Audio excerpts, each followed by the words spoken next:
কত বড় মুত্তাকি ছিলেন সাইয়েদনা ওমর ফারুক। মদিনার সমাজে কয়জন মুনাফিক ছিল বিশ্বনবী ছাড়া কেউ বলতে পারতেন না। বিশ্বনবী কোন সাহাবীকে মুনাফিকদের লিস্ট দিয়ে যান নাই, একজন সাহাবী ছাড়া। দেখি কেউ বলতে পারেন কিনা ওই সাহাবীর নাম কি? নাম হুযায়ফা ইবনুল ইয়ামান রাদিয়াল্লাহু তাআলা আনহু। ওনাকে বলা হতো সাহিবু সিররি রাসূলিল্লাহ, আল্লাহ রাসূল সাল্লাল্লাহু আলাইহি ওয়াসাল্লামের গোপন তথ্যের ধারক বাহক। সুবহানাল্লাহ পড়বেন না? বিশ্বনবী ইন্তেকালের আগে মদিনার সমাজে মোট কয়জন মুনাফিক আছে এই তথ্য আবু বকরকে বলেন নাই, ওমর রাদিয়াল্লাহু তাআলা আনহুকে বলেন নাই, উসমান রাদিয়াল্লাহু তাআলা আনহু, আলী রাদিয়াল্লাহু তাআলা আনহু, আশারাতুল মুবাশশিরিনা বিল জান্নাহ কোন সাহাবীকে বলেন নাই। শুধুমাত্র কেবলমাত্র একমাত্র হুযায়ফা ইবনুল ইয়ামান রাদিয়াল্লাহু তাআলা আনহুর কাছে মুনাফিকদের লিস্টে বিশ্বনবী দিয়ে গিয়েছেন। সুবহানাল্লাহ পড়েন। মদিনায় কারা কারা মুনাফিক কেউ জানতো না হুযায়ফা ছাড়া। কে ছাড়া? নামটা আজকে মুখস্থ করেন, যাতে অন্য কোনো ওয়াজে কেউ জিজ্ঞেস করলে বলতে পারেন। মুনাফিকদের লিস্ট যে সাহাবীর কাছে বিশ্বনবী দিয়ে গিয়েছিলেন, সাহাবীর নাম কি? নাম নামটা কেমন লাগে? ভাল লাগে? অনেকে আমারে জিজ্ঞেস করে, হুজুর আমার ছেলে হবে আগামী মাসে, একটা নাম দেন। নাম দিয়ে দিলাম হুযায়ফা। যাদের হবে ছেলে, এলাকায় যাদের নেক্সট কয়েক মাসে ছেলে হবে, খালি হুযায়ফা চলবে। কি চলবে? ভাল লাগে? নামটা ভাল লাগে? রাইখেন, অনেক সুন্দর নাম। উনি জানতেন মুনাফিক কারা। দেখেন ওমরে ফারুকের তাকওয়ার লেভেলটা কত হাই। ওমরে ফারুক একদিন হুযায়ফা রাদিয়াল্লাহু তাআলা আনহুর কাছে গেলেন, যে বললেন, হুযায়ফা, বিশ্বনবী ইন্তেকালের আগে মুনাফিকদের নামের লিস্টটা কারো কাছে দেয় নাই, আমার জানা নাই, সাইয়েদনা আবু বকরের জানা নাই, কোন সাহাবীর জানা নাই, তুমি ছাড়া। আমি তোমার কাছে জানতে চাই, আমি ওমরের নামটা ওই মুনাফিকদের খাতায় আছে কিনা আমার একটু বলো। আমার ওমরের নামটা ওই মুনাফিকদের লিস্টিতে একটু আছে কিনা, নামটা একটু বলো। যদি থাকে আমি ভালো হয়ে যাব, আমি নেফাকি দূর করে পাক্কা মুমিন হতে চাই। আমার নাম যদি মুনাফিকের লিস্টে থাকে আমি তো শেষ। হুযায়ফা চোখের পানি ছেড়ে দিয়ে বলে, আমিরুল মুমিনিন, কেমন প্রশ্ন করলেন আপনি? আপনি বিশ্বনবীর শ্বশুর, এই উম্মতে আপনার পজিশন 3 নাম্বার। আপনারে মুনাফিকরা ভয় পায়, শয়তান আপনারে ভয় পায়। আপনি জান্নাতে সব বয়স্ক লোকদেরকে নিয়ে জান্নাতের মধ্যে আগে আগে ঢুকবেন, কেমন করে মুনাফিকদের কাতারে আপনার নাম থাকতে পারে ওমর? সুবহানাল্লাহ পড়ে। কি বিনয়ী, কি তাকওয়া। হুযায়ফাকে যে ধরতেন, হুযায়ফা একটু বলো না আমার নামটা মুনাফিকদের লিস্টিতে আছে কিনা।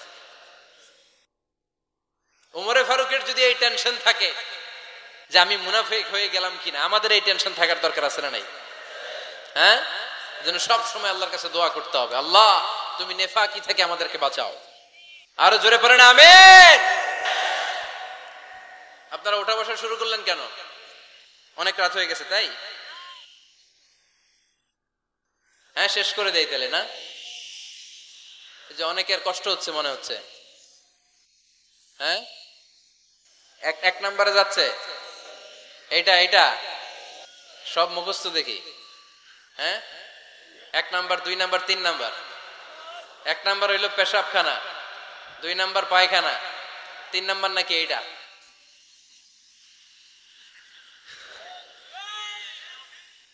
আছে না নাই? না। সিগারেট কোন মুসলমান খেতে পারে? সিগারেট হয় টোবাকো প্ল্যান্টস থেকে, তামাক পাতা। ফরিদপুরে চাষ হয় নাকি? হয়। কোন থানায় হয় বেশি? হ্যাঁ,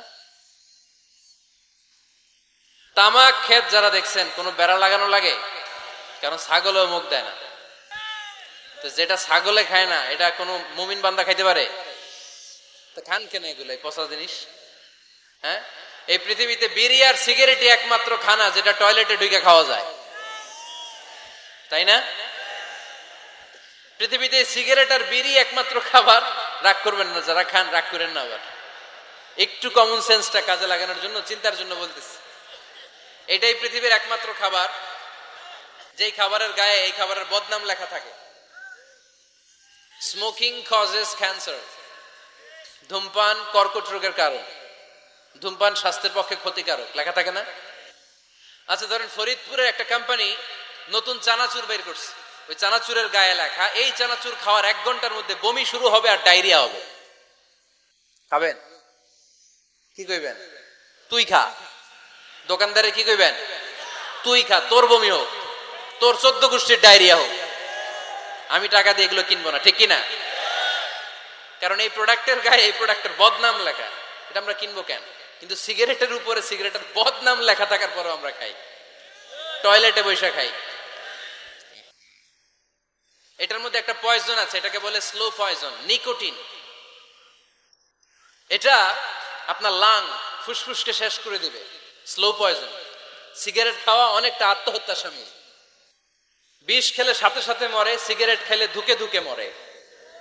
আর সিগারেট থেকে হিরোইন, গাঁজা, ফেন্সিডিল, ইয়াবা, ম্যারিজুয়ানার পথে মানুষ পথ বাড়ায়, পা বাড়ায়, তাই না? এগুলো খাবেন না। ওয়ালা তুলকু আইদিকুম ইলা তাহলুকা, নিজে নিজেকে স্বেচ্ছায় ধ্বংসের দিকে ঠেলে দিও না। জীবনটা অনেক সুন্দর, জীবনটা অনেক রঙিন, আল্লাহর দেয় জীবনটাকে উপভোগ করার দরকার আছে না নাই? এই জন্য সিগারেটকে এই ফরিদপুরের প্রোগ্রাম থেকে আমরা আজকে নো বলে দিলাম। কি বলে দিব? আওয়াজ করে সবাইকে আমরা সবাই একসাথে বলবো, সিগারেটকে কি বললাম? মনে থাকবে না? মাহফিলের প্যান্ডেল থেকে বাইর হয়ে আবার ইয়েস, হ্যাঁ না, ইয়েস করা যাবে না। সিগারেটকে কি বললাম? নো। ওমরে ফারুক রাদিয়াল্লাহু তাআলা আনহু, আমাদের সুপার হিরো, আমাদের সবাই বলেন আমাদের, উনি কত বড় সুপার হিরো শুনেন। উনি জুমার খুতবা দিচ্ছেন। কি দিচ্ছেন? মসজিদে নববীতে। খুতবার মাঝখানে হঠাৎ বললেন, ইয়া সারিয়াতাল জাবাল, ইয়া সারিয়াত ইবনে জানিমিল জাবাল। এই কথা বলেই আবার খুতবা দিতে শুরু করলেন।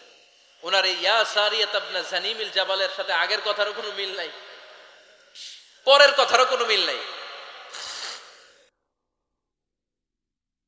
জুমার নামাজের পর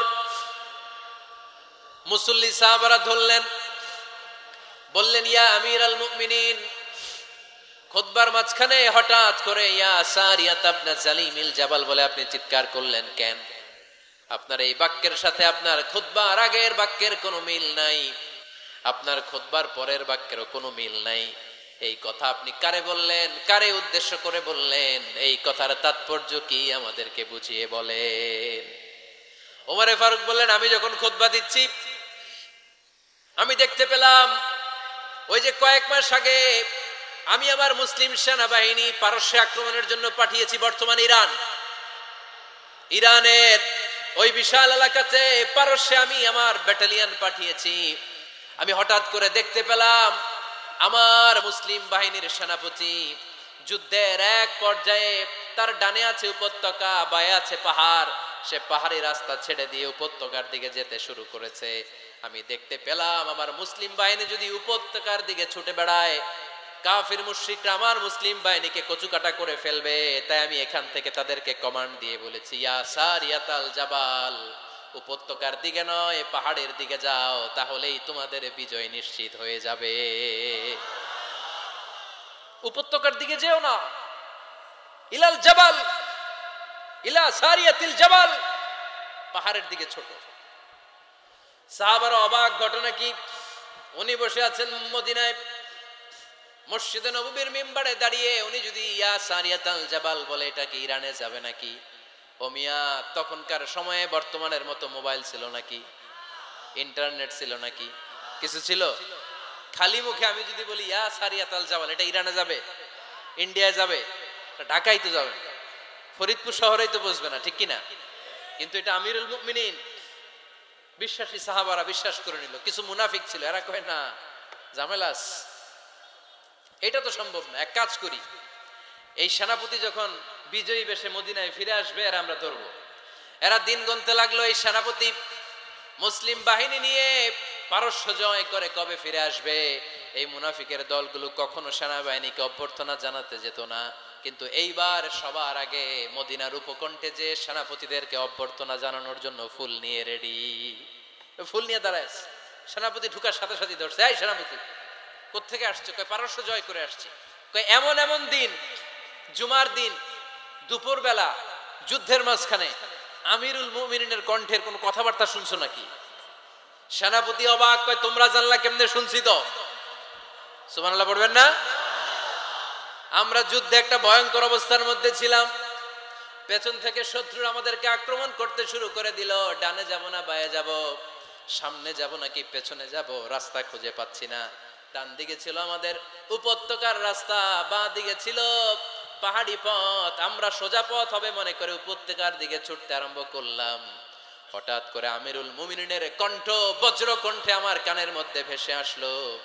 আমার মনে হলো আমিরুল মুমিনিন কেমন যেন আমাকে কমান্ড দিচ্ছেন আর বলছেন, ইয়া সারিয়াতাল জাবাল, ডান দিকে উপত্যকার পথে নয়, তাড়াতাড়ি পাহাড়ের দিকে সৈন্যবাহিনী নিয়ে উঠে যাও। পাহাড়ের দিকে, ডানে না।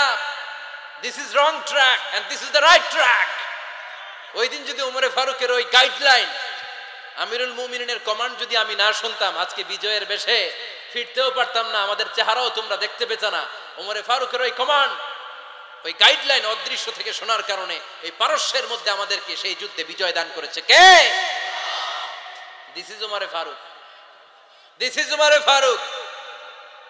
বিশ্বনবী বলছেন, ওমর, মা লাকিয়াকা শাইতানু সালিকান ফাজ্জান ইল্লা সালাকা ফাজ্জান গায়রা ফাজ্জিক। ওমর, শয়তান ইবলিস যদি তোমারে কোনো রাস্তা দিয়ে হাঁটতে দেখে, শয়তান ওই রাস্তা রেখে দিয়ে অন্য রাস্তা দিয়ে হাঁটে। সুবহানাল্লাহ। বাড়িতে যায় বললেন, কে বলতেছে? বিশ্বনবী। কার ব্যাপারে? ওমরে ফারুকের ব্যাপারে। শয়তান যদি দেখে যে ওমরে ফারুক এই রাস্তা দিয়ে হাঁটতেছে, শয়তান ওই রাস্তা রেখে দিয়ে অন্য রাস্তা দিয়ে হাঁটে। সুবহানাল্লাহ পড়েন। রাত্রিবেলা আমরা আমাদের বাচ্চা ছেলে মেয়েদেরকে যখন খাওয়াই, বাচ্চারা খেতে চায় না, এরকম হয় আপনাদের ফরিদপুর এলাকায়? হ্যাঁ, এই এলাকায় হয় নাকি?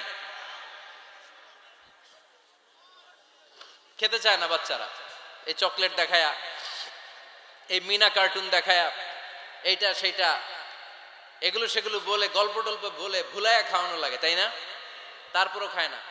আমারও ছোট মেয়ে আছে, খেতে চায় না, এইটা সেইটা এমনি সেমনি খাওয়ানো লাগে।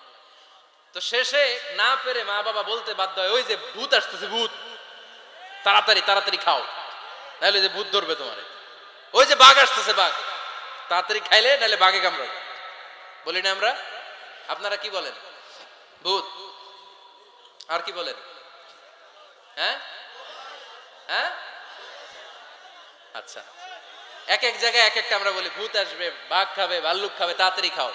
মদিনাতে যখন ওমরে ফারুক আমিরুল মুমিনিন, মদিনার মায়েরাও বাচ্চাদেরকে খাওয়াতে পারতো না, ছোট্ট মেয়েদেরকে খাওয়াতে পারতো না, খাওয়া নিয়ে যন্ত্রণা করতো। বাচ্চারা যখন মদিনায় খেতে চাইতো না রাত্রি বেলায়, মদিনার মায়েরা বলতো, তাড়াতাড়ি খাও, হা হুয়া ইয়াতি উমর, হা হুয়া ইয়াতি উমর, তাড়াতাড়ি খা, নাইলে ওই যে ওমর আসতেছে, Omar. This is our superhero সাইয়েদনা ওমর ফারুক রাদিয়াল্লাহু তাআলা আনহু। শুধু শয়তানি ভয় পেত না, মুনাফিকরাও ভয় পাইতো, জমের মতো ভয়। শুধু তাই না, আমাদের আম্মাজান বিষ্ণু ইসা ইসলামের স্ত্রীরাও ওমর ফারুককে ভয় পেতেন।